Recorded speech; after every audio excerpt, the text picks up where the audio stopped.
Good morning, everyone. Good morning. Morning. So have the sign-in sheet for you guys that are here in person. And so on this, I do need your license number at least one of the times. I don't need it necessarily today. But so the next 6 classes are part of the 12-hour new agent course. So you get 12 hours of CE plus it's required in your first 2 years. So I don't need the license number every single time you sign in for each of the 6 classes, but I do need it at least one time. I need you to put your license number on there. So for you guys that are on Zoom, in order for me to give you credit for the CE, if you're going to be watching online on Zoom, 2 things. One is I do need you to put your name in the chat box along with your license number. And then on Zoom, if you're going to be watching on Zoom, in order for me to give you CE credit, you have to have your camera turned on and be in front of your camera the whole time too. So for you guys on Zoom, if you want CE credit, if you don't want the CE, then that's fine, but you don't need to turn your camera on. But if you do want CE, you do have to have your cameras on. So I'll say that a number of times because I don't know if you're even really there right now anyway. So I'll say it a number of times just in case you're not paying attention. But if you do want CE credit, you do have to have your camera on during these 6 classes. So if you just want to learn how to do a CMA and you don't care about getting the 12-hour new agent credit, then you also can leave your camera on. All right, so and then for you guys that just walked in, I've got a sign-in sheet going around. I do need your license number at least one time out of the 6 classes. Need you to write it on there. I don't need you to write it every single time, but as long as I have it at least once. So, all right. And let's see. I think we've got one more that joined on Zoom. So I'm going to say it one more time, and then I'll say it probably another time after that too. But so for you guys on Zoom, because nobody's turned their camera on still. So for you guys on Zoom, if you do want to get CE credit for this, your camera has to be on the whole time and you have to be in front of your camera. So there we go. There's Derek. Welcome. All right. So and then also Derek, for you, since you're on there, if you will put your name in the chat box and your license number, at least one of the time out of the next 6 classes, I need your license number in the chat box along with your name so that I have the record of who was there. So anyway, just again, for you guys, the rest of you that are on there, as a reminder again, if you want the CE credit, your camera's got to be on. And I'll probably say that a few more times. Every time I look over and see that there's no camera on, I will remind you. All right, perfect. Thank you much. Okay, so we're going to get going here now. So let me kind of just give you a little bit more of the background, and we'll talk about what this is going to look like for these next 6 classes that we do for the 12-hour new agent course. Ideally, you will hit all 6 of them this time as we come through, and then I'll be able to give you credit after that. Because this is a scenario where you either get 12 hours of CE or you get 0 hours of CE. Now, I do have a spreadsheet where I keep track of it. So if for some reason, like the next class, we couldn't do it on Thursday, so we're doing it on Friday. And after we planned that, then I remembered, oh yeah, well, it's Memorial Day weekend. So I know there's a chance that some people will miss out on that. If in the event you miss one of the classes, you can just catch it the next go around, and I'll just add that into the spreadsheet. Once you have attended all 6 of them, then I give you the CE credit. So anyway, just know that in fact, I got thinking I probably should have thrown that in the email that I sent out yesterday as well, is that because I don't want people thinking, well, I'm just not going to go at all because I can't go on one of the days. So anyway, just know you can catch it the next go around. I have a spreadsheet where I keep track of that. So let's see. The other thing to make sure that you know is the other piece of this, in order for me to give you the credit, is anytime you're in a CE class, so any CE classes you ever attend, you have to be in the classroom for 90% of the class time. So like if, for example, if we said, oh, let's take a break, then that doesn't count against you. But as long as we're in class doing it, if you miss more than 90%, and which really, if you think about it, over the 12 hours, 90%, you could miss a significant amount of time technically. But anyway, just so that you know on that if somebody ends up having to leave halfway through a class or whatever, I mean, I guess halfway through one potentially probably is still, yeah, because you could miss a little over an hour, right, of the class. So I guess if you missed an hour, then you'd be okay, but you can't miss anything else then after that. So let's see, what else do I need to tell you? Still only have Derek turn his screen on, so I guess the rest of you guys don't care about CE credit. Yep. So all right, the next thing to cover with you is kind of the background of this. So what happened is I have been teaching and specifically teaching like the CMA, the buyer packet, the seller packet, all that kind of stuff for over 15 years now. And I had an agent one day that had missed a different class that I was teaching. And they came back and they said, hey, sorry, I had to miss the class, but I had to go over to the board to take the 12-hour new agent class. And I said, oh, well, how was that? And they said, it was really boring. And I said, why was it so boring? And they said, well, because you already taught us everything that I had to go learn in that class, which then for me led to me thinking, well, if I'm going to teach this anyway, because I was already teaching, you got to know how to do a CMA, you got to know how to do the buyer packet, the seller packet, the REPC, all of that stuff. And I thought, well, if I'm going to teach that stuff anyway, then I might as well go get approved for it to be count towards CE. That way you wouldn't have to sit through me teaching you all of it and then go over to the board and sit through it again. So that's kind of the background of how I went about creating this class. So, and the reason I tell you all of that is because there are a few things that in order to get this approved by the division, they have certain things that are like, this is what has to be covered. For the most part, what they wanted covered is stuff that I would have been teaching you guys anyway.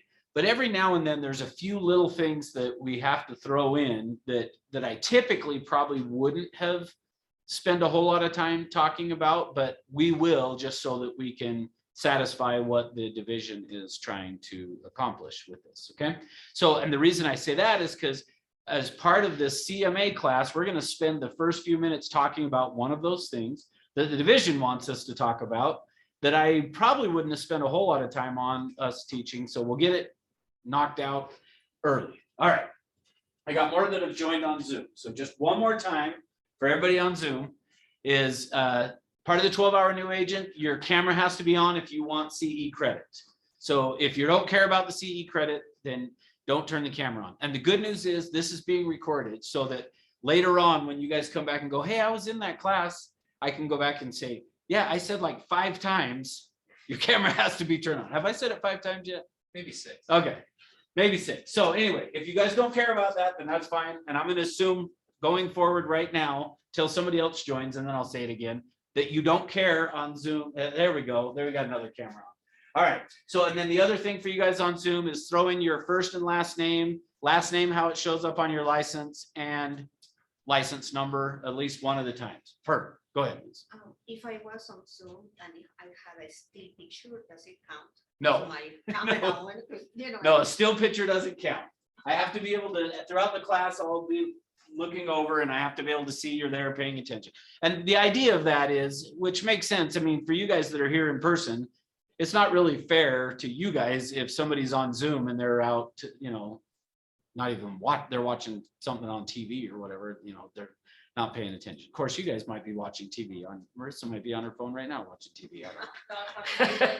I'm so partially working. So anyway, that's kind of the idea of it is, so putting a picture of yourself on there does not count. Yeah. So I guess maybe if you had a video of yourself that kept looping might work, but anyway, all right, good deal. Okay, so now we're gonna get going now. So here's the thing. So the first thing that the division wants us to talk about, and not necessarily this is the first thing they want us to talk about, but first thing we're gonna talk about is what is the difference between a CMA or an appraisal? So CMA being a comparative market analysis. What is the difference between a CMA and an appraisal? So, and you guys on Zoom, feel free to unmute and share your thoughts at any time as well. But what's the difference? From my understanding, CMA is kind of more high level. and it's not like an official, maybe describe it. It's not an official assessment of value. I don't know. Okay. So and tell me, you said high level. Tell me more what you mean by. Like broad, kind of a very broad. Okay, Kind of gotcha. kind of a broad analysis of what the home could potentially sell for or purchase for. Perfect. Yep. No, that works great. Well, I'm thinking that the CMA will be what the market supports, what people are willing to pay for, but not necessarily what the home is really worth it, and which I'm thinking that that's what the appraiser is doing. Okay, so you're saying you think it's kind of showing what people would pay for the house, but not necessarily what it's worth. Well, especially in this market. Okay, good. I would say the CMA is an estimate, the appraisal is like more exact. Okay, so the CMA is an estimate, appraisal is more exact. Okay, good. CMA won't get you lending, but the appraisal will. That's for sure. Yeah, CMA is not going to get you the loan. The appraiser, meaning, and really another way of saying what he said is the underwriter will not rely on your CMA, but they will the appraisal. So that's good. Okay, how about on Zoom? Anybody got anything from Zoom? Thoughts? Maybe those are just videos of people that are there. Derek's not really there. It's just a video of him, right? Just pretty much what everyone else was saying, like the CMA is just like a broad overview comparison, and then the appraisal would be like the exact or closer to what the actual value is. Okay, good. So so now let me ask you this question, which kind of is what has already been once said here and once now Derek just said on Zoom is, so which one is more accurate? The appraisal? Yeah, the appraisal. The appraisal's attitude. Well, The appraiser's attitude. that so the appraisal is like, the market isn't always, the data for the appraisal doesn't always back it up the way CMA does, because like it doesn't take into account pending properties in act.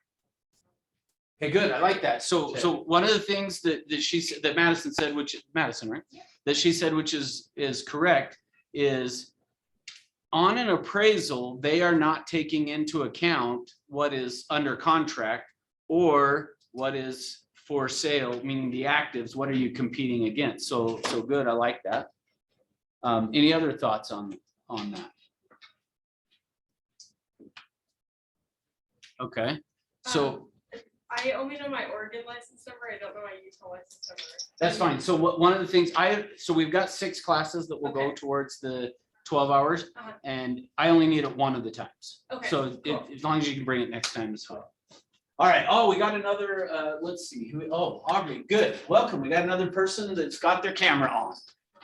Sweet. So, there's another one. Sean too, I think. Is that Sean? Keep popping up Yeah. like squirrels. Sorry. I know. There we go. Sorry. Everybody else has to go get dressed is the problem, right? They're like, I gotta get my hair done before I turn the camera on. Cobb Yeah. was asking me for the Zoom ID. Who's asking you? Cobb Malik. Oh. Yeah, let me tell you here. Thank It you. is. Yeah, this is nice to look at the screen and see all these people staring back in. All right. The invite, the meeting number is 882 1 1777 777. 9334. And the meeting code is Everest with a capital E. Thank you. All right, perfect. So the others, so Scott and Lisa, just a reminder for you guys, if your camera doesn't come on, I can't give you credit. So, and who else? Somebody else was that. Oh, Britt too. All right. So, okay. So now let me ask it to you. Well, let me actually say it this way. I disagree with a lot of what you guys just said. Now, that doesn't mean that I'm right. I'm not saying that I'm right. I just personally disagree with a lot of what you guys had to say there about that the CMA is more accurate than, or excuse me, the appraisal is more accurate than the CMA. And part of it goes to what Madison was saying is because the appraiser is not looking at, here's probably another way how I would say it. It would almost be like saying, has anybody been watching the stock market, like what's been going on the last little while? What's been happening? Okay, so if I was going to wanted to decide to buy a stock, and let's say like Amazon, and I looked at and I said, okay, I'm going to go look at what Amazon has traded for, but I didn't take into account what was happening yesterday or today, and I only looked back at a month ago. Well, let's say 6 months. Let's say I went back and said, okay, what's Amazon done in the last 6 months? Like a delayed reaction. Yeah, thank you. That's kind of, now I want to be really, really clear. I am not dogging on appraisers like that. Remember when I said I'm starting this the way the division wanted me to talk about it? Like, it's not like they want, like, probably they would say, no, don't even say that. Like, you should not be saying that the appraisal, because I'm not saying that appraisers are wrong. I'm not saying that they're bad. I'm not saying anything that way. I'm just saying. What'd you say? I will. Okay, yeah, I Rick will does. too. Rick doesn't have a CE license, so he doesn't care. I don't. So, but here's the thing. So if the way that they're doing it is based just off of, let's go look at what's happened in the past, that doesn't take into account what is happening necessarily right now. Now, if we had an appraiser in here, they would probably argue with me and say, that's not true. We do the, blah, blah, blah. But I'm just telling you, based on my experience, I have seen, in fact, actually, let me give you one that is one of my favorite ones to talk about and share as an experience with this in terms of doing a CMA versus an appraisal. So I have a neighbor that lives up the street from me. Like I live on one of the neighborhood. You go up the street from my house and you would run into his house on the other end of the neighborhood. And he called me one day and he said to me, you have the sign? Oh. You haven't seen this yet. So anyway, he calls me up one day and he says, hey, my mom has passed away and we need to sell her house. And he said, so I was hoping you could help me. And I said, okay, great. So I drive over to his house, or his mom's house, which was just off of Atherton Drive in Taylorsville, kind of by Four Lakes Golf Course, if you're familiar with the area. And I drive over there and meet him at the house. I walk in, the home was built early 2000s. And I walk into the house and he shows me around and says, hey, my mom, I know it's a little unique on this house because when my mom had the home built, she was already elderly. And he said, she knew she wasn't going to go up and down stairs. So when she had the home built, she just didn't have them put in a basement. Well, how many homes in Salt Lake County have been built since the year 2000 that typically are not going to have a basement? I mean, is that a common thing? Yeah, no, it's not very common. And in fact, in the neighborhood that it was in, it was the only one that didn't have a basement. So we walked through it and I said, okay, well, let me go back to the office. I'm going to run some numbers and do my CMA. So I go back to the office, I run the numbers, I come back to him and I said to him, I think it'll sell for, and I'm not remembering the numbers exact, but something around, I told him, I think it'll sell for probably 185,000. And he says, oh, well, I had this other person whose house happens to be in between mine and his. So if you like that street that's straight up, this guy is an appraiser and he lives halfway between our two houses. And he says, I had him do an appraisal on it because he's an appraiser. I said that, right? Mm-hmm. So he's an appraiser and he said, I had him do an appraisal on it. And he told me he thought it would sell for 217,000. So now in the public's mind, similar to your mind, if I said it's worth 185, the appraiser said it's worth 217, who does the public believe? The highest. The highest. To some extent, probably the highest, but really at the end of the day, think of it this way. Part of what I want you guys to remember is from the public's perspective, appraisers are up here. You and I are just above used car salesmen and attorneys. I knew Like, you were gonna say. you can feel it. And attorneys, like we're clear down there. Appraisers, for whatever reason in the public's mind, are clear up here. So if the appraiser said it, then Must be true. must be true.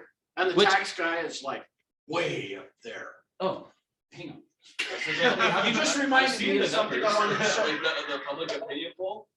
Rick just reminded me of something I was gonna show you guys and I forgot. Why I So showed let me- up to remind Russ of something. Thank you. All right, so yeah, what Rick just said is right. So here's what I want you guys to see real quick here. Move all that out of the way, turn this on. All right. Oh, thank you. You want the lights too? Yeah, for a second. I have a quick question about the basement property. Yes, So that number, was that a while back? yes, yeah, that was a long time. Yes. I was gonna say. I know. I know. Well, We all should have bought lots of properties. So what's funny is I'm a broker in Oregon and I have been forever. We don't have any basements up there. There's Ah. none. It's everything's so wet. So I was wondering if it was current and if the basement made that much of a difference, like in value, if that was like. Oh, yeah, no, a that, couple weeks this ago. would have been, Oh my God. this was probably 2010-ish. Gotcha. Okay, so yeah, what Rex said is true. So here's what, and this is a good spot to talk about this. So this is how your house looks to you. When the buyer shows up, this is what your house looks like to them. Right. When the mortgage lender shows up, this is what it looks like to them. Here's what your house looks like to the appraiser. Oh. And then, as Rick said, here's what the tax assessor thinks your house looks like. So, Right? all right. That's awesome. All right, put the screen back up for a minute and we'll bring it back down. All right, so here's the thing. So here's what happened. So, hey, good, we got a bunch of screens on now. Good job. I must not have been too far off by the people who took a while as they had to go put a shirt on or something. I'm just, okay, so so part of what I want you guys to remember is that from the public's perspective, the appraiser's right, always. But in my opinion, I think we do a better job of valuing what a property is worth today because we're out showing homes to buyers. We're out looking at properties and seeing them before they hit the market, meaning we know what the supply versus the demand is when an appraiser kind of does. Like, again, like I said, I always worry a little bit that I make them look too bad and I'm not trying to make them look bad. But I just truly believe we have a better feel for it. So what happens is he says, this guy did the appraisal and it came in at 217,000. And I wanted to say, well, I hope you didn't pay him, which I know he did, but I wanted to say, I hope you didn't pay for that because it's horrible. So what happens is I then said to my neighbor, can I see the appraisal? Do you mind letting me take a look at it? So he gets me a copy of the appraisal and I start to look through it. Now, here's what I found is homes that were built since 2000, I already knew there's not very many that don't have a basement. And as a result of that, I start to look at these comparables that he sent over and I notice that the comparable that he has that was most accurate to this property. Now, remember, this one's out in Taylorsville, just off Atherton Drive, right by the Four Lakes Golf Course. And I forgot to mention to you, right outside the backyard of this house. So this was a gated community, but it was a gated street, really. When I say gated community, it was a gated street. Like a builder went in and built one street worth of houses that was surrounded right outside of her backyard, a mobile home park. So is that going to affect the value of the property? Okay, now here's what happens. So I start looking at the comparables that he used and I notice, now remember the property's out here, and I notice he used a comparable from over here in Sandy. Is that going to be a comparable property? No. So why would the appraiser go to Sandy to get a comparable? Because of the basement issue. That's right. See, the problem he ran into, which was the same thing I was running into in doing this CMA, is there were no houses within a reasonable area that were newer, you built into since 2000 that didn't have a basement that had sold. So the only option he had, or where he went to, is I got to go look that way. See, here's what I'm saying. Part of what you want to remember is when an appraiser is doing the appraisal, they're doing it from the standpoint of thinking like a seller. They're thinking like an appraiser thinks. But when we do it, I like to think, when I'm doing it as CMA, I like to think like a buyer. And so for me, the mindset I went to then at that point was, okay, here's this property sitting here in Taylorsville. The buyer who is going to buy this house is the buyer who would bought the home in Sandy for $217,000 going to buy the house in Taylorsville. I mean, it's possible, but not likely, right? It's not likely that somebody says, hey, I want to look in Sandy and I want to look in Taylorsville. It's usually we want to be on the east side or whatever. Like, I know there are going to be exceptions to everything I'm saying, but so I started to think like a buyer and said, okay, I'm going to do this, my CMA, thinking the way that a buyer would think and the way a buyer is going to buy.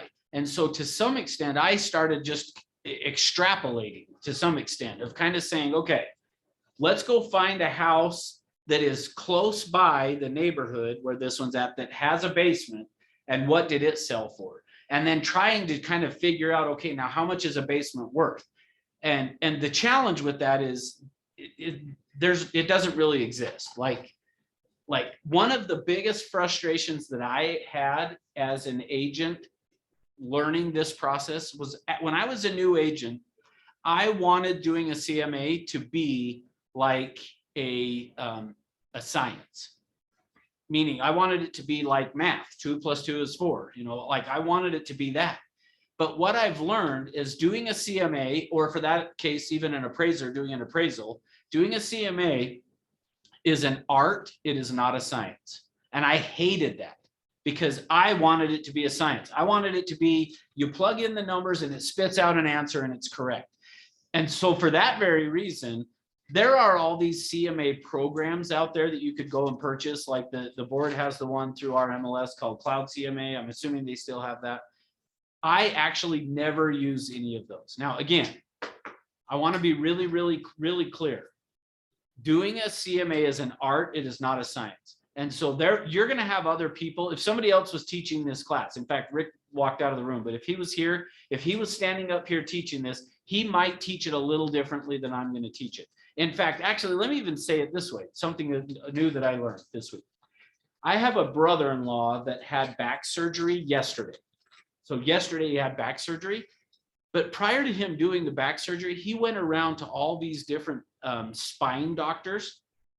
And what he found out was finally this last one he talked to, because he said, I've talked to, I think 4 or 5 different doctors, surgeons, and they all told him like different ways they were going to do the surgery. And he was asking this last one, like, how come it's so different?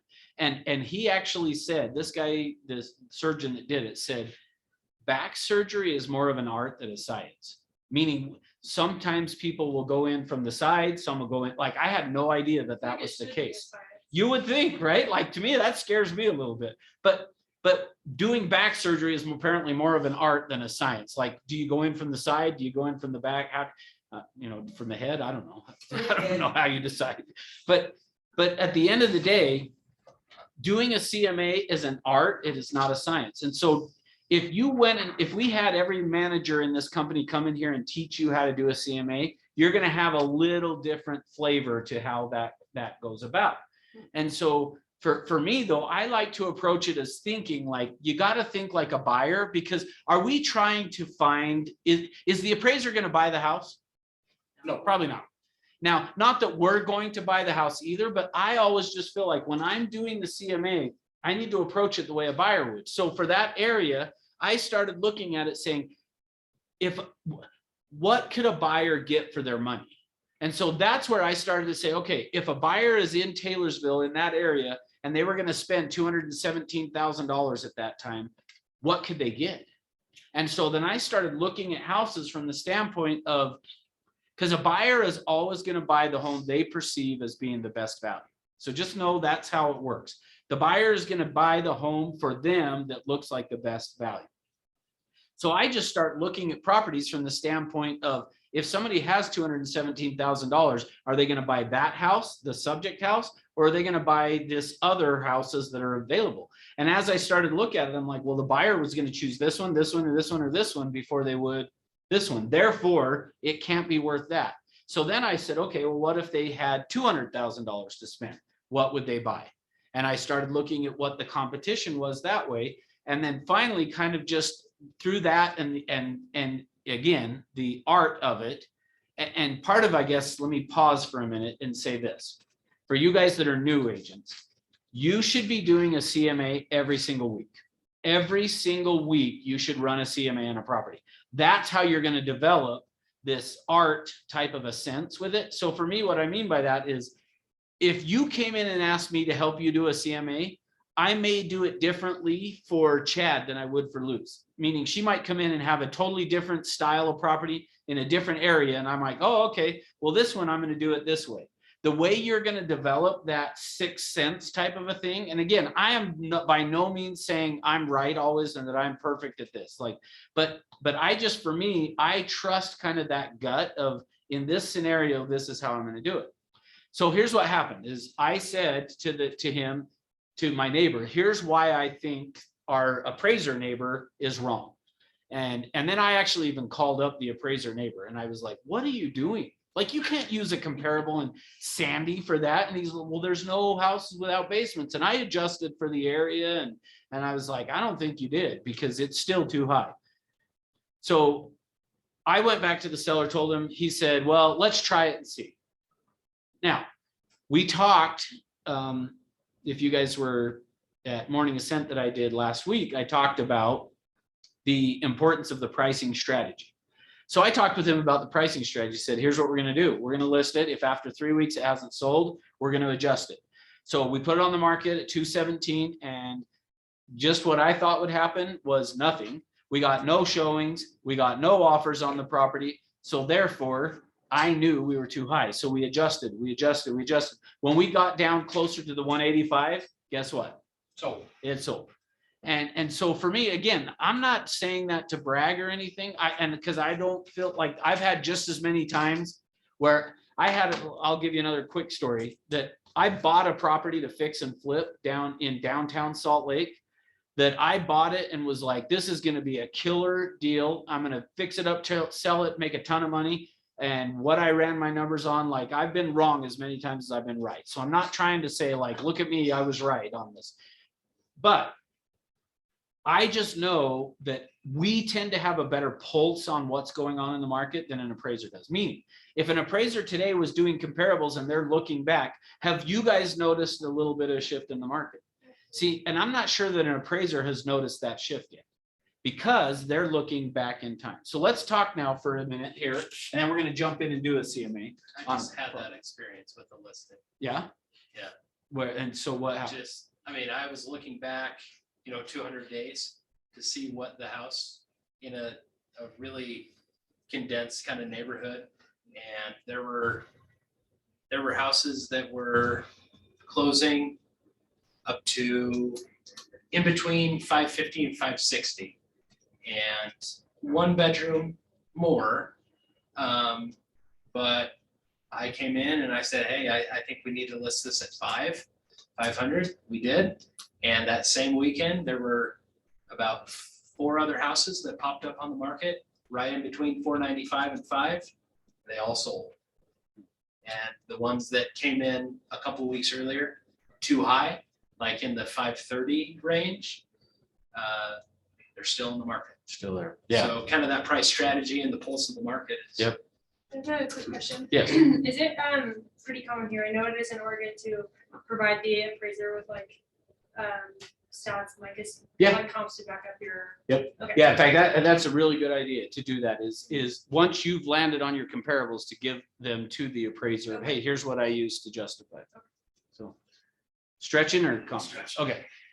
So, all right. So now let's talk about, so how does an appraiser go about doing this? Now, and here's the important piece on this. So we're going to talk about this because even though now I just trashed on appraisers, right? Made them look really bad. Now we're going to talk about, we still kind of are going to follow at least in the beginning, the same philosophy. And the reason being is because of what you just said, is we're going to want to give them some comparables, but they've got to have followed somewhat their process, or else this is not going to work. So if I have a house here, what's the radius that an appraiser typically wants to go in terms of finding comparables?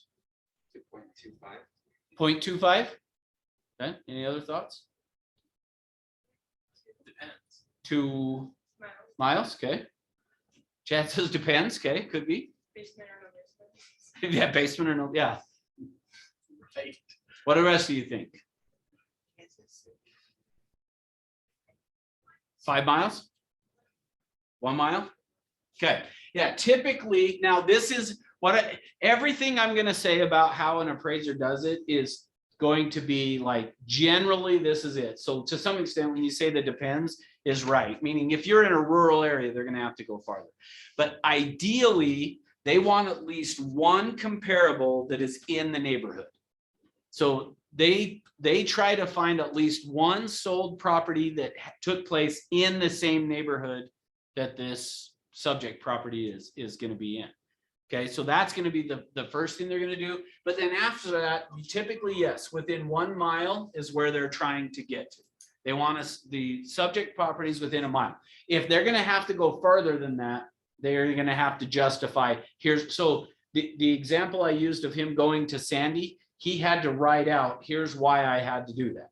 Okay, so they're going to have to justify. Okay, what other things are they going to use in consideration on this? Square footage. Okay, good, square footage. Bed, bath. So bed and bath, yes, but I would say that's going to be lower on the list. Acreage, Okay, good. obsolescence, Say what you mean by that, Rich. busy street. Okay. So location and meaning like what's Too around it. busy. Yeah, so back to the property that I told you I bought down in Sugar House area. The reason I thought I was gonna kill it on that and I didn't is right across the street from it was a power substation and I didn't even bother to consider Yep. that being the case. So, Obsolescence. okay, good. What What was else? the word that you used? Obsolescence. Obsolescence. Okay. Did somebody else? The year it was built. Okay, good. Year built. Love it. How about style?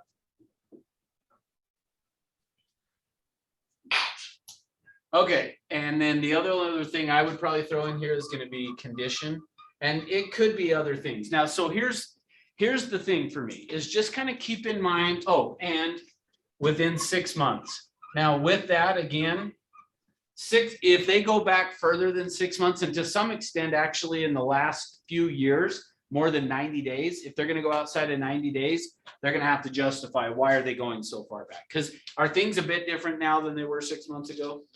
So that's where this could be a little bit difficult as well. Okay. Distressed properties will throw out also. Oh, thank you. Yeah, if there's a short sale or an REO, any of those type of things, they will take those out. Good. Okay.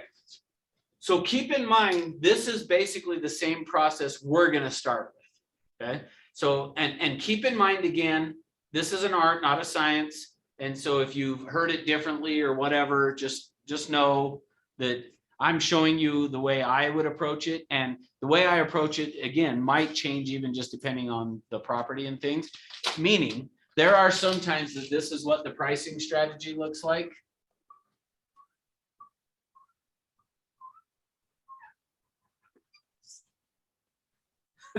Sometimes, not the pricing strategy, but how you determine the starting price is you get a dart and you go, all right, we're going to assign a price all over this dartboard, and wherever you throw it and hit, then that's the price we're starting at. My mind went right to Kennecott Copper Mine. Oh, you did? You thought that was Kennecott? Well, I'm a pretty good artist, so. Yeah, you were. So to me, that's a dartboard. So, but just know that there are going to be some times on properties that you get such a unique property that you just kind of have to go, all right, what do you want to start the price at to the seller, and as long as you explain the pricing strategy, you're going to be okay. Okay. All right. Will you pull the screen down? All right. So now we're gonna do a CMA now. So I'm gonna show you the process that I would go through on this particular property. And then whatever questions and things you guys have as we go through it, we'll talk about it. So, all right, is the sign-in sheet? Because we're used to signing here. So for the last time, I'm gonna say it for you guys that are on Zoom that don't have your screen on. I cannot give you CE credit, or at least this class won't count if your screen's not turned on. I have to be able to see you if you want CE. So Is this the first of your? this is the first of the 12-hour. So yeah, you get So I 12 can, hours. so can I get an Yeah. hour out of this? No, you get 12 or 0. Son of a biscuit. Yes. All right, so I'm gonna pull up my screen to share with you guys. You did want the light out, right? I do, Do I get extra credit for that?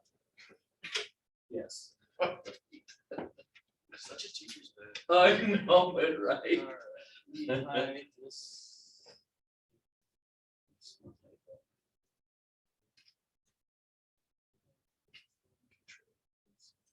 Okay, so here's how we're gonna do it. So we're gonna do it, I've already printed off the property that we're gonna use, but I'm gonna walk you guys through the process that I would go through. So in the event that, we're gonna assume that we just got a call from somebody that said, hey, I've got a property that I wanna sell. And would like you to come out and tell me how much you think would sell for. And so we're gonna now get ready to do a CMA on this property. So I'm gonna just walk you guys through the process I go through.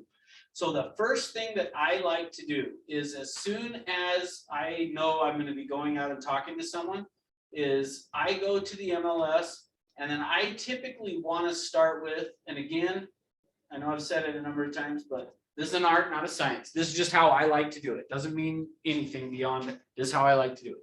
I like to always start with, has the property been on the market before? So first thing that I'm gonna do is I've come down here and I'm gonna put in go to the house number and I put in the address of the property. Now, depending on the address, you'll notice by just putting in the house number, it's brought up 62 matches. So this home that we're gonna do the CMA on is the first house I ever bought. And so I just throw in the address. You'll notice it brings up 62 matches.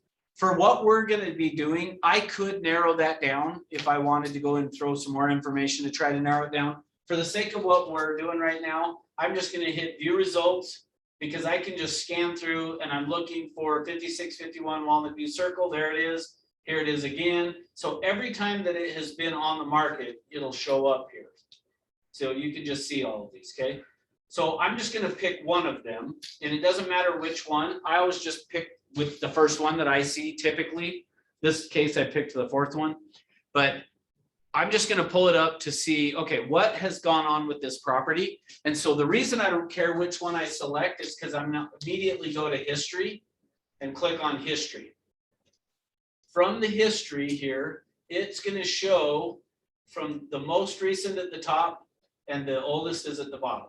So if we go down here on this, you can see the first thing that happened with this property. So I have this home built in August of 2000, the property went on the market, August 18th, 2000.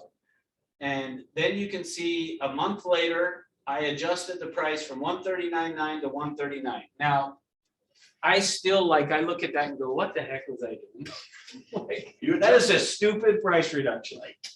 However, you will notice that 2 days later it sold, so it worked. I don't know what. But like I said, I look back on it and go, I don't know why in the heck that was dumb of me to go from 139.9 to 139. But It was divine intervention. The guy upstairs knew it was gonna sell. apparently, I don't know, but a month later, I adjusted the price, $900, and then it worked. But you gotta think back then, $900 compared to today is a pretty big price difference. Yeah, I guess, I don't know. I still look at that and go, You're an idiot. that was stupid. I'm like, this is called scrap. Except for the fact that it worked, so. So what would you have done different that you think it wasn't the right thing to do? Well, I just feel like a $900 price reduction isn't enough. I should have been doing a few thousand, I would say, But at least 138. but it worked. 138. Well, no, I would have done more, no. At which, by the way, actually, since you bring that up, I am no longer a believer in doing like a 139.9 type of, 139,999. And the reason I don't anymore is like back then I was a believer if you do that. Today for me, I like using a round number just because, especially if you were talking like 150,000, or well, let's use more realistic numbers, 500,000. If you list a property at 499,999 and somebody goes, a buyer says to their agent, we want to look between 5 and 550. Your house is not going to even show up. Yeah. So for me, I use round numbers now. But so anyway, whatever it was, that's what. So at this point, all I'm doing is I just want to see the history. So I can see, okay, the home was on the market then, went back on the market in 2008. Now, what was going on in 2008? Was the crash, right? So they listed it at 231 and then 3 months later reduced it from 231 to 195. That's a better price reduction, by the way. Then that didn't work, so they reduced it from 195 to 159. And then it still didn't sell. So isn't that kind of crazy? So a year later, they put it back on the market. They did it with the time clause. It came off the market. And then finally they got it sold. So I'm going to click on this one because this one is going to give us our most recent purchase on that. Okay. So we pull it up and we look at the person who bought it, which was in 2012. So 10 years ago for 125,000. Okay. So let's assume, we're going to assume though, that says 2022 or something, whatever. But for the sake of our CMA, let's assume that the person's told us on the phone they've gone through and done all these upgrades, that they've updated the house. And I'll show you why here now. This was not my duty, by the way. Holy moly. Yeah, the good thing they did that we didn't is that's tile and I had carpet there. So they did put tile, but then painted it. You guys can't tell as well as like what this is. Orange? Yeah, it's orange and green. Black. Right? Yeah, I don't know. Understand. I don't know. You know what's gonna look good? Orange. Yeah, right? And this I had carpet, not this whatever. Linoleum. Wait, Okay, so but we're gonna, for the sake of our CMA, we're gonna assume that all these kitchen cabinets are updated. Look, since they bought this house, they ripped out the cabinets. We're gonna assume that that's what happened. Now, I don't know if that still has ever happened, but for the sake of our CMA, we're gonna assume that they've gone through and totally updated, okay? Well, they like orange, green. Yeah, that carpet I did put in actually. And I did put that hole there. What's the whole floor? The main water shut off. Oh. All right, and that was not the carpet I had either. They put that in there? On Yeah, purpose? yeah. Oh my God. That I wasn't tile when I lived there either. All right, so there's the house, okay? But we're going to assume, as I said, that it's all totally, let's say on a scale of 1 to 10, like whatever you would rate that at, we're gonna assume they've remodeled it, it's at an 8 or a 9 now, okay? All right, so but for me, I always just wanna look at this to get a feel for it. I usually am gonna print this off, which I've done, and then I take it with me out to go look at the house. And then for me, again, this is just personal preference. I just keep notes of what's changed from what I had seen here when I go out and see the house. So we're gonna assume we went out and saw it. It's totally updated. New carpet, new paint, new kitchen. Like it's an 8 or a 9 out of a 10, let's say. Sound good? Okay. So now that I've done that, I'm gonna come back to the office. When I get back to the office, I'm gonna again go back here to the full search. I'm gonna do clear the criteria out, so we're starting fresh.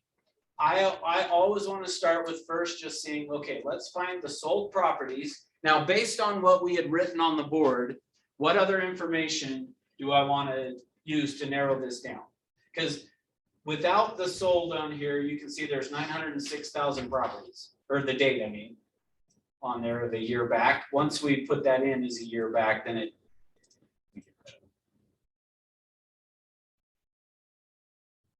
All right.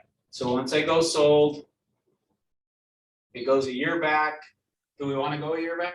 Let's go 90 days. Okay. So there's a couple of ways we can go about doing that. Is one, I could change the date in here. The other is I could go wherever it's at and do a certain number of days back. Down. Yeah, right here. So I'll just throw in 90 days back. Okay. So that brings us down to 11,000. What else do we want to have? I personally, I go to the view map and then I go a quarter mile, then a mile. Okay, so we can do that. Let's do that. For me, like I said, I usually started at 1 mile for me, so I'm gonna just do a radius here. Hit set radius location. I'm gonna do 1 mile from, and then FYI, you either type in the address, or if you have an MLS number, in which case we do, you can just throw in the MLS number there. So I'm gonna hit set criteria. So it's now brought up this 1 mile from the property, we're down to 80 matches within 90 days. What else should I put in there to narrow it down? How about the style? Footage, yes. So first thing I usually do is gonna be style. Now, on this one, what was the style? Do you guys remember from seeing on there? Tri-level, multi-tri-level. Now, just one thing that, remember I said this is an art, not a science? One of the things that, and I haven't seen this much recently, but I'll point it out to you just because this is where my mind goes, is one of the things that agents used to do a lot, I haven't seen it as much recently, but agents used to a lot take one of these tri-level, multi-levels, and they would list it as a 2-story. Because their thinking was a 2-story is going to be more attractive to people than a multi-level. And so for me, if I ever have a hard time on a tri-level multi, again, this is back to the art, not a science thing. If I'm ever having a hard time finding comparables for a tri-level, multi-level, I'm going to then include 2 stories in that. And then I'm going to go through and get rid of the true 2 stories. But like I say, I really haven't seen that as much lately. In fact, I think we as an agent population are doing a lot better at not doing what I'm about to say, because I knew one agent that if he listed a bigger home, and when I say bigger, 3,000 or 4,000 square foot home, and it only had a 2-car garage, he would list it as that it was a 3-car garage. Even though it was really only a 2-car garage, he would put down that it had a 3-car garage. And his thinking was because the buyers want 3-car garages. So like, that's totally misrepresentation, but he would totally, so that's why I say, I think as an agent population, we've gotten better at telling the truth, but used to be agents would put stuff that wasn't really true just because it would get people to go look at it. So, all right. Question. Yes. Could you get in trouble for a misrepresentation? If you intentionally do it, yes. Yeah, you could. You could, It's so you could lose your license. Because the reason I'm saying that, I It's because had you a, wanted to. yes. I had an HOA president that called me after the house was sold. And he was upset because the buyer, it was a closed gate community, 55 and up. And the person that bought it used it as a crashing pad for his employees, and he was upset. And then he called me, and then he says, "Did you know who bought the property?" And I said to him, "No," because I was representing the seller. So, right. And anyway, he went through all these questions, and I said, everything was spelled in the listing that is a 55 and plus, and everything that entails. So therefore, the ones that bought it knew about that. Yeah. So if they didn't choose to follow, that was not my. Yeah, that's not on you. Yeah. That's what I told him. But he was trying to go up. Then he says to me, "Well, I hope you kept good records." I mean, he was trying all over the place to scare me. But I was thinking it was explaining there. Yeah. I mean, Yeah, that's the thing I would say is if you ever have a scenario, like an example of what you're talking about would be somebody's finished the basement, but they didn't put a closet. In fact, I think one of the rooms in that house, when I finished it, I did it more of an office than a bedroom. And so it didn't have a closet or anything. But yet I think I listed it. I don't remember if this is right, but I think I listed it as a bedroom, but then just put in the remarks that it doesn't have a closet. So, okay. Yeah. So you disclosed that it did. As long as you're disclosing it. You're good. Okay, so we're now to 27 matches. What else? Somebody said square footage, which I would agree we want to put in. 2-car garage. Or did you already say that? We didn't talk about garage, but yeah, garage would be another good one. Although in this particular, I don't know that it's going to matter because I don't think we're going to have any 3, but that still wouldn't hurt to do that. All right, so let me go down here to the square footage. And I'd say year built too. So let's do, this one was year built 1993. So what should I put as a range in there? What do you guys think? I think 10 years older, 10 years younger. 10 years, okay, good. So again, this is back to, it's an art, not a science, so there's not an exact, but let me say, that here's how I do it. For me, the older the house, the bigger the range I put. The newer the house, the shorter the range I will put.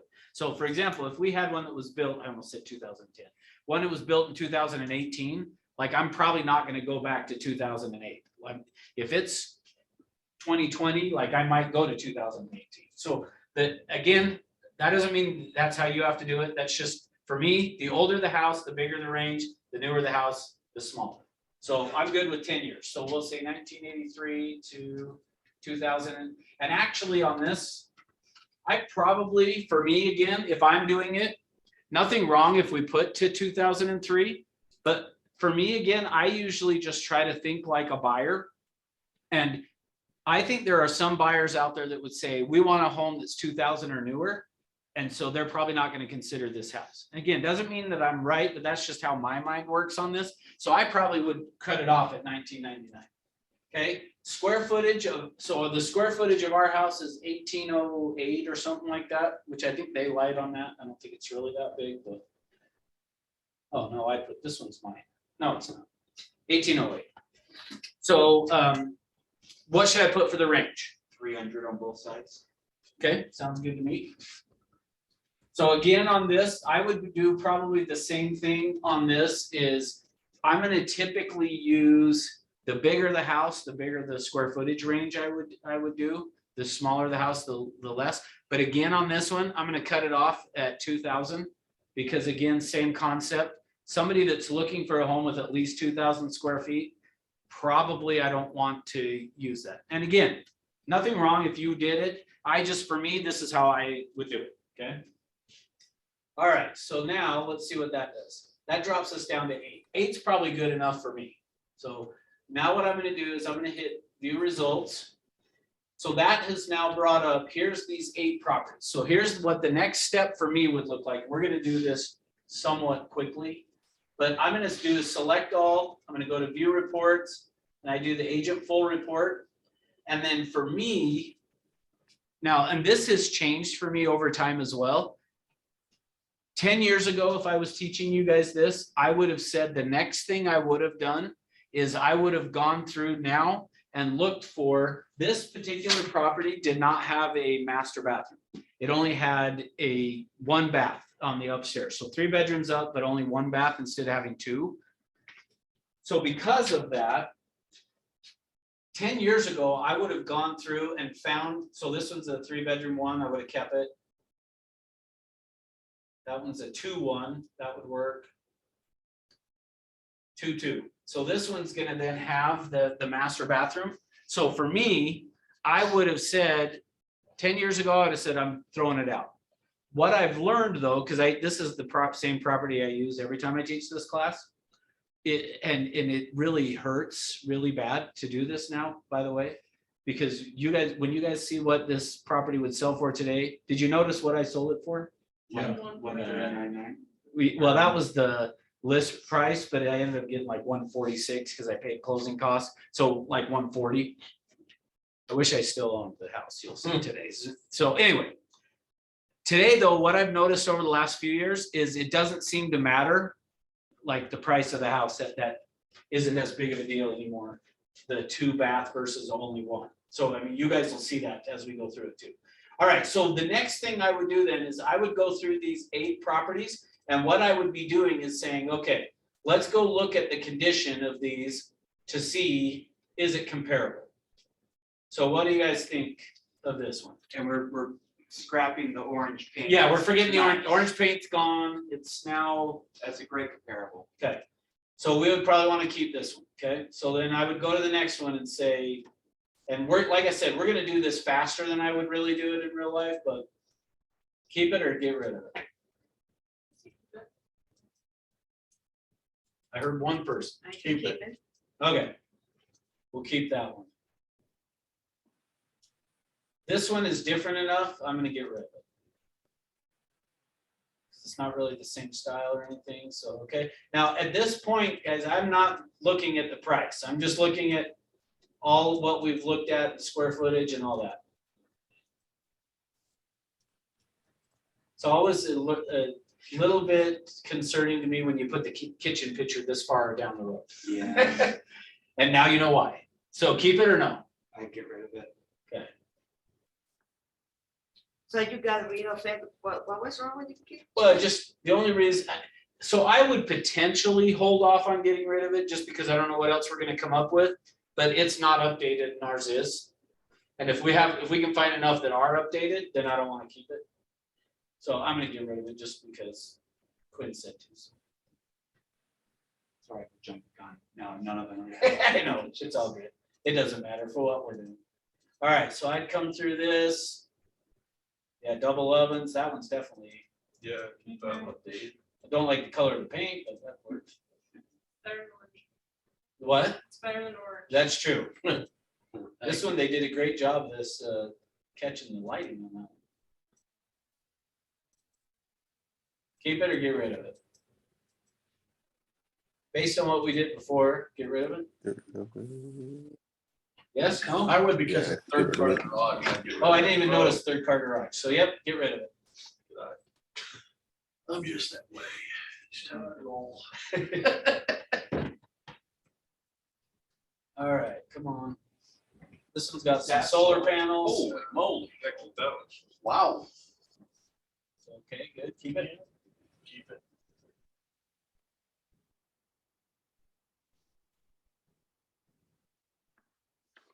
Yeah, keep that. Wow. That was almost too nice. Yeah. You might want to scrap that one. I can't believe that, that looks way bigger than, speaking of misrepresentation, that like doesn't even look like, when I go to that kitchen, I don't know if they, I don't know how they did that, but that is way, I've never seen a house, one of these. Oh, they tried took out down the the wall. You think, oh, you think that's what they did? I think they took down the wall, haven't they? to Oh, the I other bet you're room? right, Oh, yeah, 'cause this 'cause was that's the the living kitchen, room. yeah. Yeah. So I bet you walk in the front door and the Yeah. whole thing's kitchen Yeah. cool, which, I don't know, do you guys like that or not? I love it. Do you? Yeah. I mean, I I would like do the way it. this looks, but I don't think I would like when you walk into the house. You're okay with that though? That's how our house is. Is it? I would be. Yeah. Oh, I love it. That's like my favorite thing.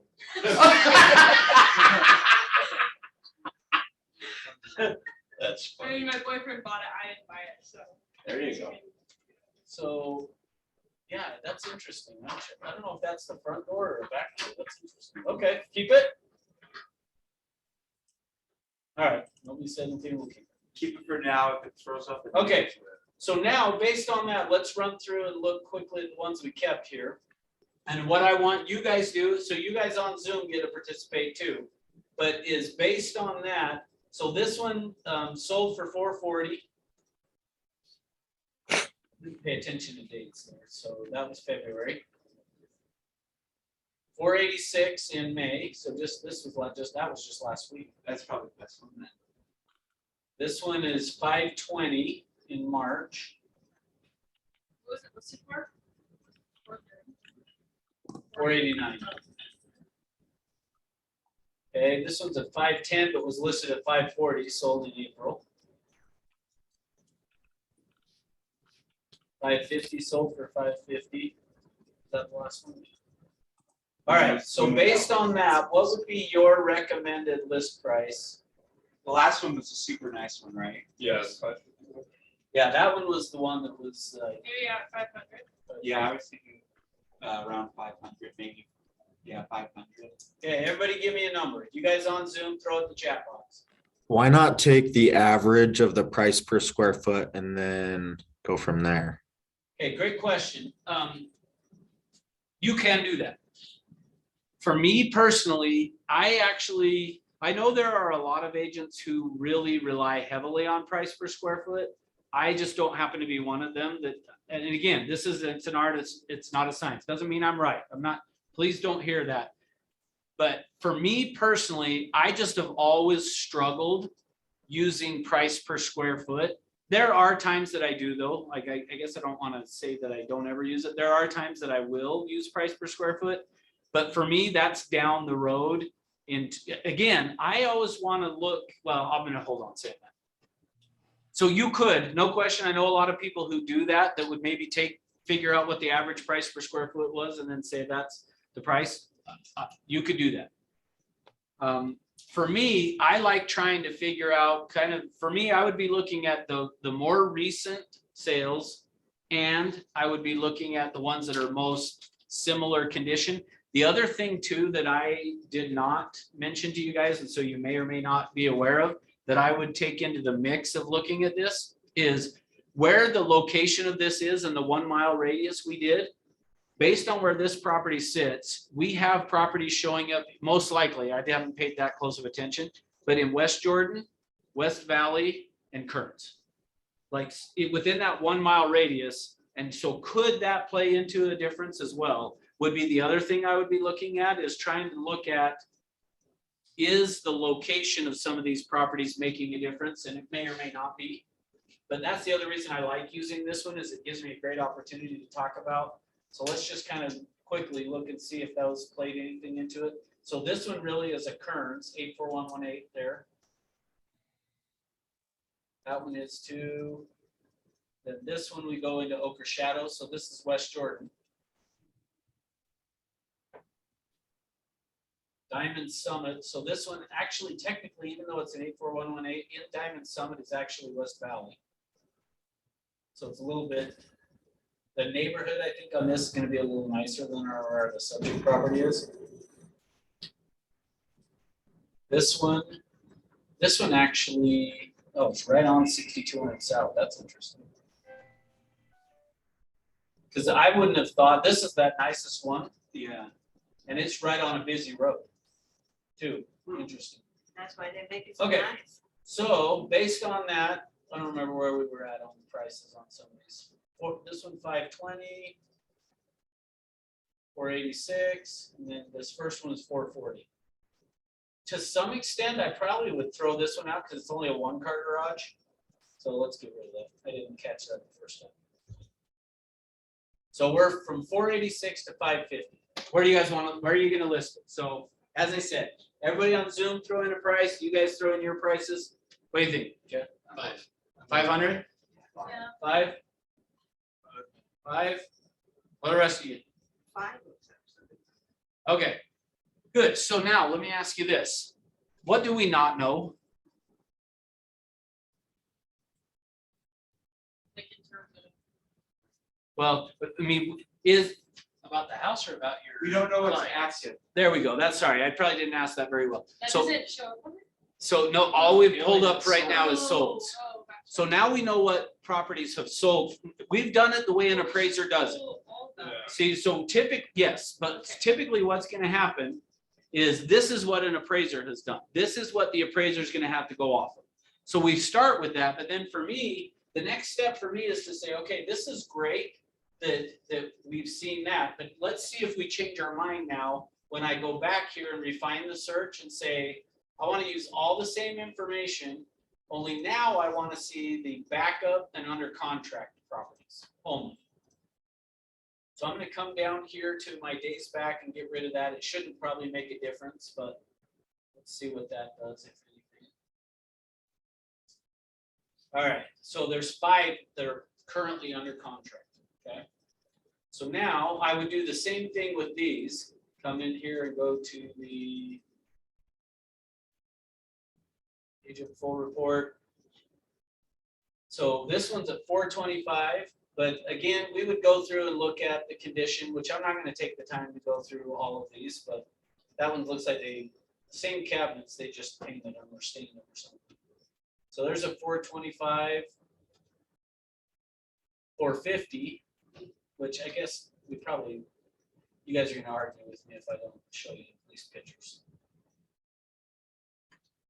It's painted, no, action's gone, right? The counter. Yeah, yeah, it kind of looks like that's the case, doesn't it? With the backsplash, Laminate, it just right? looks so bad.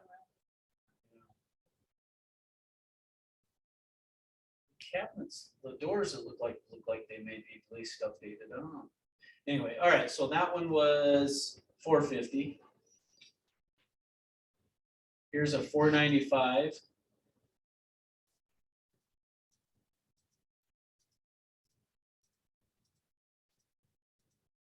The fact that we still haven't seen the kitchen is a bad sign. Okay. Here's a 499.9.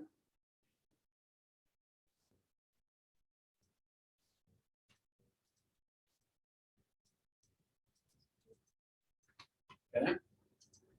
So lastly is a 499.9.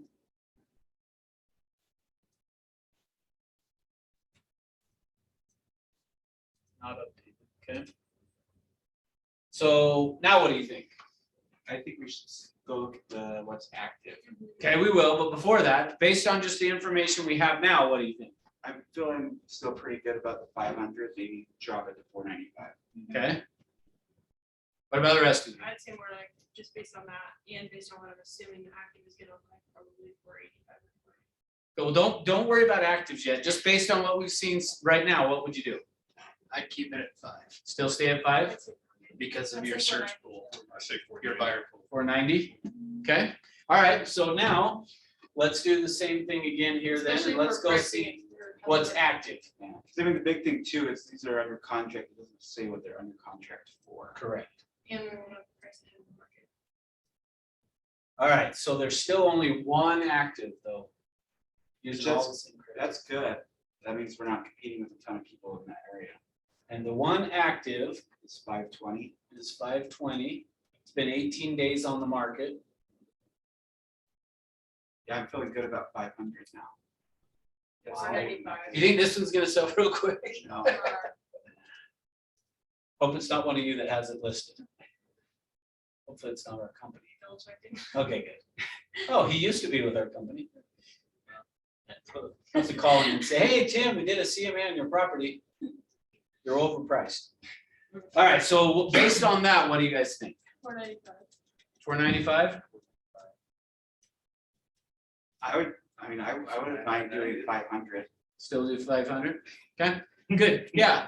So I would say any of those are gonna be great, but I was hoping we would see something a little different. Like, we did see a little bit on the under contracts of like, you noticed that they had come down from where, I mean, we had that one 550 that this sold for, so. Which to some extent, when we had gotten to the under contracts, if they were all in the 520, 530, 540, you guys would have all of a sudden jumped up a bit more.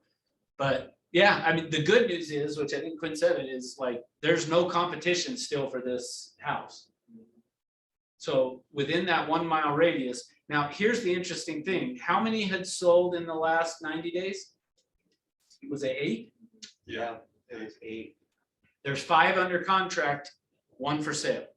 Now, so I want to actually introduce you guys to, well, first, before I do that though, I'm going to introduce you to a little bit newer concept that you probably haven't heard before that I want to show you. But before I do that, any questions about, oh, I know what I need. I was trying to think of what have I not told you that I should have, and I just remembered one thing, but what other questions do you guys have before I jump in? I'll tell you the last thing I was thinking, and then we'll go into the other thing I want to show you.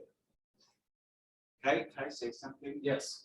Another good thing about just listing it right at 5 is you're getting everybody that's looking from, 400 to 500, and you're getting everybody that's looking for 500 and above. Yep. So you're yeah. hitting both. Yeah, anytime I'm close in there, I would agree with that. But I would be approaching it with the seller of saying, let's list it at 500, but be prepared that if within 2-3 weeks max, it's not sold, we need to be dropping it by probably at least 10,000. So how often do you have a buyer that's looking from 500 and above, but is gonna stay on the low end of that? Like if they're like, okay, the lowest amount we wanna spend is 500, we'll spend up to 975. How often are Yeah, they no. like? Yeah, they're really not. drawn? Yeah. No, so I that's don't too see big of a the- range. the point of that, yeah. Yeah, but what if you have someone who's looking between 500 and 550? Or somebody that With- said we want, with they're the qualified up to 525 and they say, Yeah. but we'd rather be at 475 or something. Then they're. Well, then they wanna be at 475. I mean, and also like with the scarcity, to your point, like with the scarcity of the market, like the low inventory numbers that we're seeing, like, I don't see them being that close, like their parameters being that close, and if they are, then they're not. I mean, I've looked at people that were that close and found stuff. I mean, It it's just relative to depends every on what agent. they're It's just qualified like- for. Well, to some extent, it could, part of where that could come into play though too, is maybe somebody's qualified for 550, but the rates, if the rates all of a sudden jump up a little bit, all of a sudden now they only qualify for it. So anyway, I like the idea. I would rather do that than, if we're talking the difference of 495 or 500 with the seller, I would tell them, let's go at 5.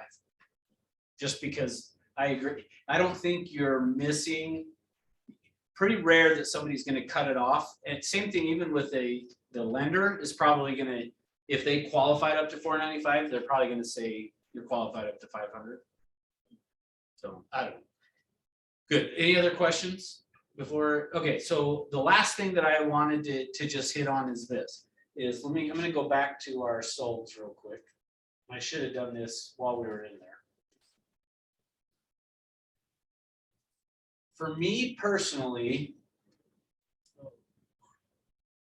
gotta add the days back. It's like, how did I get so many all of a sudden? Okay, we're just gonna use these 8 for now. I'm not gonna worry about getting rid of the ones that we had. For me personally, I like to narrow that down. So we had started with these 8 and we narrowed it down to, I think, like 5. I probably would have wanted to get that even down to 3 or 4. So for me, I like to get somewhere between 3 and 5, but closer to 3 is my preference of the solds that would be the most comparable. So I probably would have looked through these to say which ones, based on location and all of beds, baths, all that kind of stuff, are the closest to the subject property. And then I would have selected those 3. Now, let's just, for the sake of cuz, say it was just these 3. For me personally, I then just take from this and I go to the client full report. And then I would have just printed off the client full report and I would take those 3. I would have gone to those under contracts and printed those off as the client full report and printed off probably, again, 3 to 5 of those. There was only 5 anyway.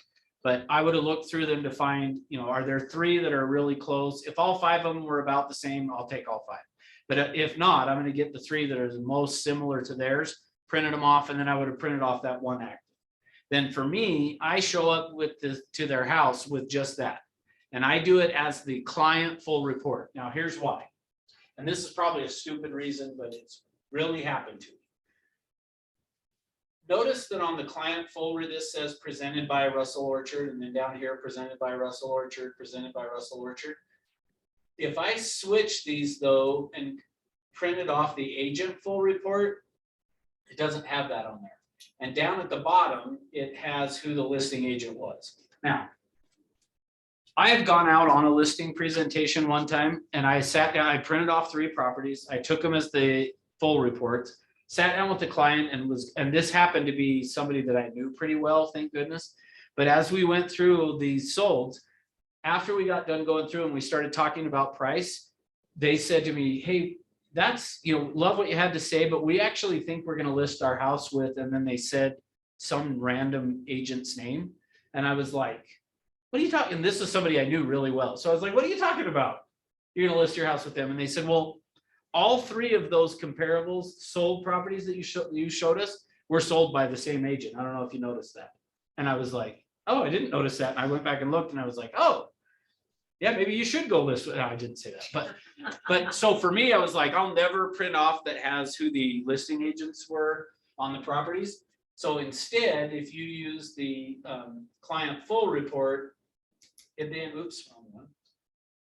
On the client full report, it's going to give you all the information minus any agent remarks and who the agent was, and it shows presented by and has your name there, so it almost kind of looks like you were the listing agent on all those properties. So for me, that's how I do it. Now, with that being said, I know there are some agents that like to use the CMA report. And again, this is just out of personal preference. I don't personally like this report because Well, you can see it just throws out a number here, but this has nothing put in here. If I were to come up here and populate the subject data and put in our MLS number.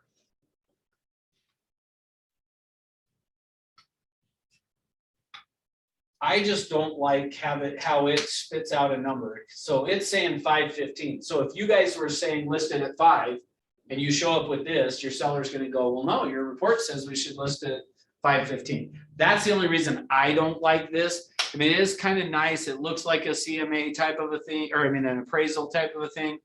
But I personally don't like it. And the main reason is if you wanted this to say 525, what I found is people will usually come in and do stuff where they'll be like, well, a bedroom's worth like $5,000. I don't think it's worth 2. And a bathroom really is probably worth 10. And look at what it does is how it starts changing or what if I said it's worth 2? Like you can see what happens is if you have, or the seller has a number in mind, I found agents go in and start manipulating this to get it to spit out the number they want. And I just don't personally like that. So if you like it, use it. But for me, I just do the full report. I show up to the seller with that full report and I go through that to say, here's how this house is similar to yours. Here's how this one's different. So for example, we go back here to the client full. I would have just gone with the seller on this property and said, okay, to the seller, this one sold for 535, but it had a 3rd-car garage. So it had a 3rd-car garage. It has 2 full bathrooms upstairs. You only have 1. Like I would just kind of go through and highlight the positive and the negatives of their property or this property, of what's going to make this property worth more than theirs or whatever. And then after that, say to them, so what do you think we should list your home for? That's how I like to do it. So one of the things that kind of I like to do when I go on that initial kind of walkthrough is to just ask them just the one question of, what do you think it's valued at, or what do you think that you'd like to get for it, type thing. So then they spit out the first number. If they came away saying like 650 on this, then I know that like, okay, I'm walking in with this CMA or this CMA, and I'm gonna have to justify it. But if they came in and said, oh, well, we'd like to get 450 for it, it totally switches your second when you're delivering that CMA. Does that make sense? 100%. Yep. Yeah. And a lot of times though, they will say to you, well, what do you like? They don't, it's almost like they think this is like this game and that they can't tell you what they think, because if they don't tell you, if they tell you too low of a number, they're worried that you'll go, oh yeah, well then let's just sell it for that or whatever. And so, yeah, I always just like to tell them, look, I study the homes and prices every day. So I'm going to give you my professional opinion. But before that, I'll even just be honest with them and say, I just want to know like what you're thinking and how you're coming up with your number. Cause I'm going to show you mine and how I came up with mine. Cause then if they said 650, you can say, okay, that's awesome. Like, help me understand, like, how did you come up with that?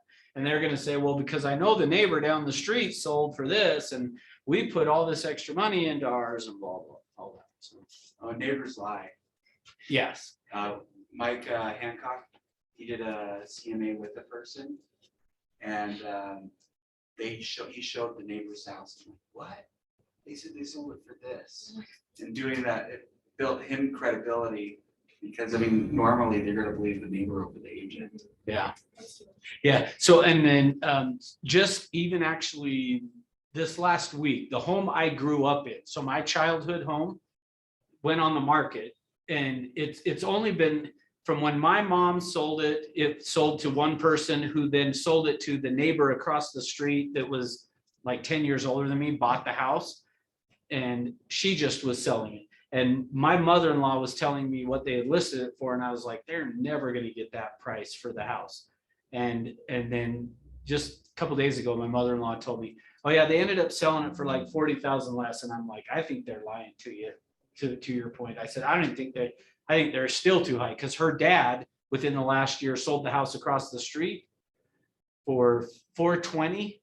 And she's saying she got 460 for it, and hers is worse condition. Like I don't think they've done, like the house I grew up in, I don't think they've done anything to it from when I was a kid even. So I'm like, there's no way they got 5 or 460 for it, but anyway, we'll see. Like you say, once it closes, we'll find out. All right, questions, thoughts, comments? I guess my biggest question is like, you know, it is kind of to your own, like it's an art. Let's say like, when using a comparable, like at what point you're like, okay, well, I'm using a 4-bed, 2-bath, and this one, you know, and then it's got it's like a 5-bed, 1-bath, or you know what I mean, where it's like kind of often like, it's got the same amount total, but it's like got more beds, and, you know what I'm saying? Yes. So for me personally, I worry more about the square footage than the number of bathrooms and bedrooms and stuff. Now, with that being said, if I've got a ton of comparables, then I'm going to go to that, to where I'm going to rely on. If you're not getting enough. But if I'm not getting enough, I'm more worried about if the square footage is the same. I mean, it's hard for me to say exactly without actually in two different properties in front of me to say yes or no, but like meaning if one had 5 bedrooms and the other one had 1 bedroom, like I might be like, okay, but is it like a humongous bed? I don't know. It kind of just, that's where back to the art, not the science side of the thing. But for the most part, for me, I don't worry, like especially this one that we were doing, like you'll notice as we did that the home, that our subject property had 5 bedrooms, had 1 full bath, 1 3/4, and 1/2. And I really didn't pay attention. I couldn't even tell you on any of those that we looked at how many bedrooms the other ones really had. So, and part of that is just in that area, it hasn't mattered. Now, if it was a different area, I might feel differently, but so yeah, I wouldn't have been too worried that this one had a finished basement and that the other ones didn't. If they didn't, that's another thing that may or may not play into it is if the basement is finished versus if it's not finished. I'm more going to pay attention to, and like I say, we would have dug in, if I was really doing this, I would have dug into each of those properties a little more than we actually did to see, like, why was that one 440? Was it because it only had a 1-car garage, or was there other things that factors that played into it? So but the last thing that I wanted to tell you guys too on this is the other thing you want to pay attention to, and maybe I should have left those pulled up, is pay attention to, and we currently aren't seeing it. I didn't see any on any of those properties. There were no concessions being given. But if we start to see that happening again, where you're seeing buyers are asking the sellers to pay their closing costs, which I think we will start to see again.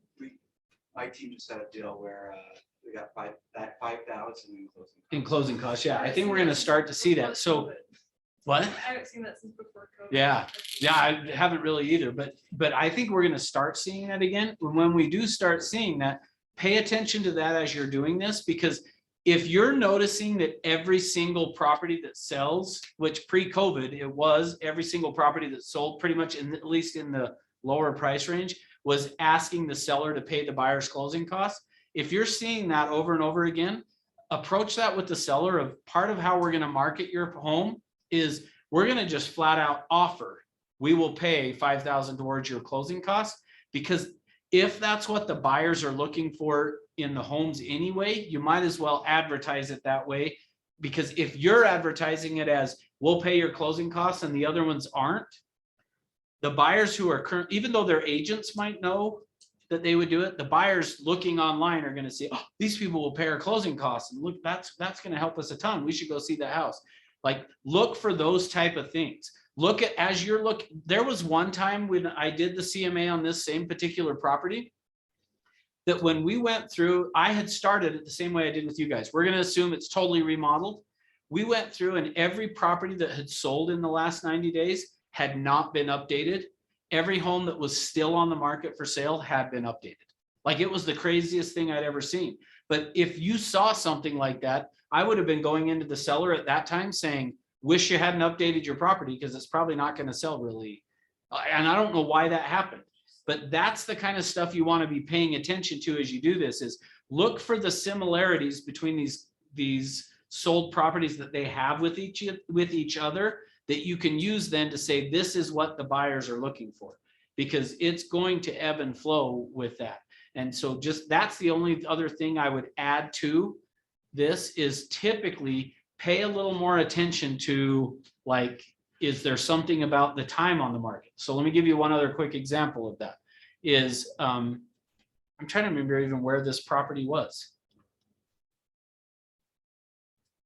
Oh, it was, and I probably didn't share this with you guys, but the cabin that I helped the lady sell a cabin up Big Cottonwood Canyon, that what I noticed is they would all sell basically in the summer. Nothing would sell in the winter. So if the seller had called me in the winter and said, hey, will you come help us sell our cabin? I probably would have been like, if you want to do it now, but if you want top dollar, we should wait till summer. Like, that's the kind of stuff to pay attention to, is are there some certain things that you're noticing happen over and over and over again that you could then use to help with the seller to say, hey, another one that I've seen with that was, Check if people don't want to drive up there in the snow or something. I think it's just they're not. You can't access during the winter. Yeah, I was gonna say, sometimes you couldn't access it, but for whatever reason, I just had noticed, like, we have to get this sold before November, because like no cabins sell after that. Are you familiar with Big Cottonwood Canyon? Kind of. I just went to Utah in December. So. Okay, so you know, I mean, it's like, you gotta have like Yeah. snow tires, like Yeah, I said, yeah. like half the roads aren't even plowed during the winter. Yeah. So but that's the kind of stuff, same thing with, like, I've noticed that type of a thing in a 55+ community, where there are certain times of the year that they sell and other times of the year that they don't. And so just, that's the kind of stuff that I'm saying is, as you do this, look for those type of things. Is there something that stands out that you're kind of almost trying to get into the mindset of the buyers who are buying in that area and that style of home? And then if you can do that, which is why I said, think like the buyer, not like the seller. And that's why I feel like we do a better job at evaluating properties than an appraiser. The appraiser thinks like a seller. We want to think like, what are the buyers thinking that are going to buy this house? That's going to help you the best. So anyway. All right. Questions? Comments? Thoughts? Nothing. Was this class recorded? Was it? Yes, it was recorded. And is there a way to review it? So if you want to ever access any of my classes, go to YouTube and do a search for Century 21 Everest Training. Okay. It'll bring up our channel, and it will be on there either later today or tomorrow. Bless you. Thank you. So anyway, okay. Well, so the next class, so not Thursday, is Friday this week. And same thing, if you end up being on Zoom, got to have your camera on in order to get credit. So thank you for you guys that had it on. Britt and Blake, unfortunately, hope you got some good information, but I can't give you credit towards the CE for this class. You'll have to catch it another go around. That's the reps. Yeah, and Friday is Repsy with Rob. So Rob Oakey will be teaching the class, and it will be recorded. Yeah. So I won't be here on that day, but Rob Oakey teaches it anyway. So At 10 o'clock still here. Yep. So, okay. Thanks for being here. Thank you. See you guys. Thanks for the wave, Sean. So you guys knew I was looking at you.